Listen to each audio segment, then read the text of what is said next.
Marvel Spider-Man 2 is filled with secrets and fun interactions between the two Spider-Mans. Spider-Men? What's the plural for Spider-Man? I don't know. Anyway, here is 15 secrets and hidden tips and tricks that I have come across that I think you should know. Let's go!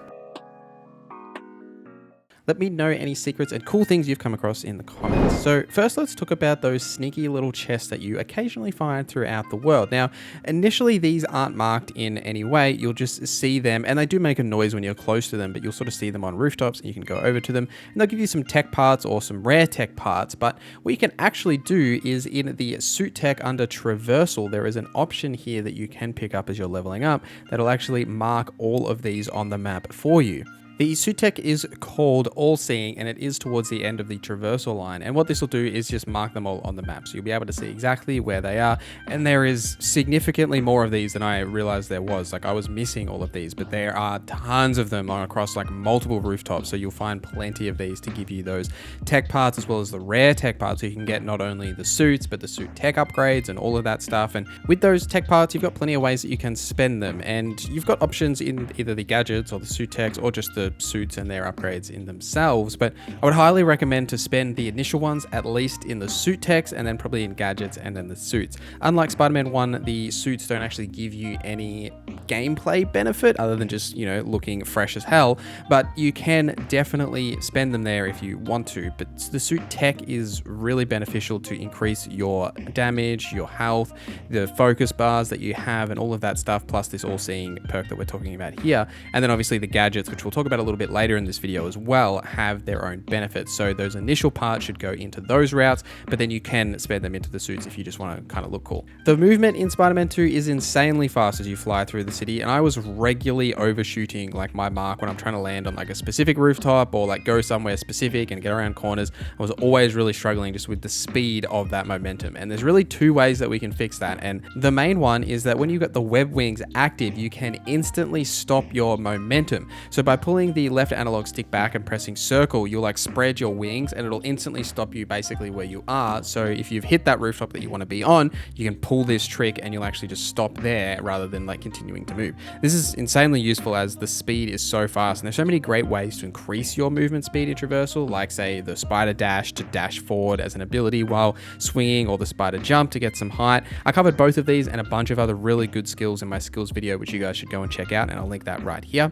There's also the super slingshots, which is another unmarked thing that's in the maps as well. So you'll see these when you're actually close to them, they will mark on the map. And what these will do is they're essentially like the slingshot launch skill that you can get, but with these you'll have like a specific launch pad and they give you like full momentum when you do it. It's a great way to get height in the city, to get some of those pesky spider bots that are in the air, or even just like look over the city. It's really nice to get that sort of views and be up in the air like that. While there is a smaller gadget pool in Spider-Man 2, the gadgets now have additional effects that they can do when they're upgraded. So like the air grabber, for example, that can pull objects in with the enemies, but my favorite is the lure that the concussive gadget can actually do with its second upgrade. This is like an amazing stealth tool because there's plenty of areas in the game where you want to pull enemies away from other enemies, and potentially there isn't like somewhere that you can distract them. You know how you can hit those objects to like distract enemies. So there's another way that you can do this at any sort of situation. And now with the web line, as you can build your own lines, like literally anywhere,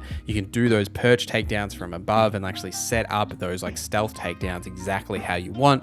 Plus with this concussive grenade, you can lure the enemies into those areas where you've got the web lines to be able to take them out as well. The other gadgets as well have a bunch of other effects too. Like my favorite gadget really is like the grabber to pull enemies in. Also when you upgrade it, you can pull other objects, but it's great to pull enemies in and then use your ability, so you can group up the enemies and then smash them with like one of your heavy hitting abilities. And the concussive grenade is also great in combat and out of combat as the lure. But in combat, if you've say webbed a bunch of enemies and you pop the concussive grenade and they hit a wall, they actually stick to the wall and like knock them out, so you don't actually have to fight them, which is always valuable. That's why the web shooters are always so strong, for that basic exact same reason.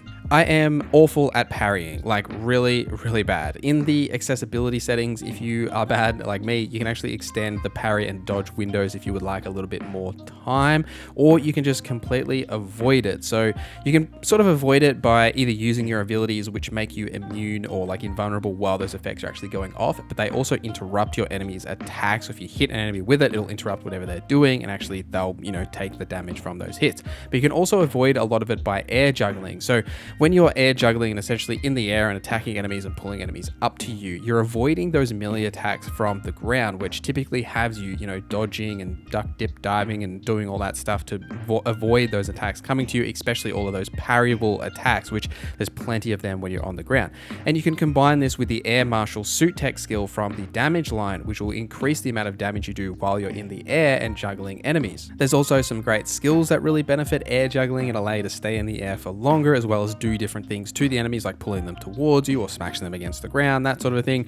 Speaking of those skills, spend those skill points in the shared tree first, as the shared tree contains a bunch of these really beneficial skills for both Miles and Peter. But not all of the cool things are actually in the game themselves. There's a bunch of settings and different things that you should tinker with to like customize your experience in a way that you really enjoy playing the game. One of them is something that I think everyone should do, is set up shortcuts. So the left and the right buttons on the D-pad don't actually do anything. I don't know if you noticed this, but I noticed this and I was like, oh, that's weird. But if you go into the settings, you can actually set these to do something. Now, for me, I've set the left button to photo mode so I can bring up photos and take some nice shots. And I've set the right button to slow down the game speed. So speaking of earlier, how I mentioned that, you know, sometimes you overshoot because the game actually moves so fast. If you slow down the game speed with this button, you can have that finite control to say make a certain turn or land on a rooftop you wanted to land on, that sort of a thing. But you can actually set this to do other things as well, right? You know how you have to hold L1 and R1 to like pull objects and swing them around. You can even just set this to be right on your D-pad, or any other sort of combo abilities where you have to press multiple buttons. If you don't like to press multiple buttons, you can put them on these buttons instead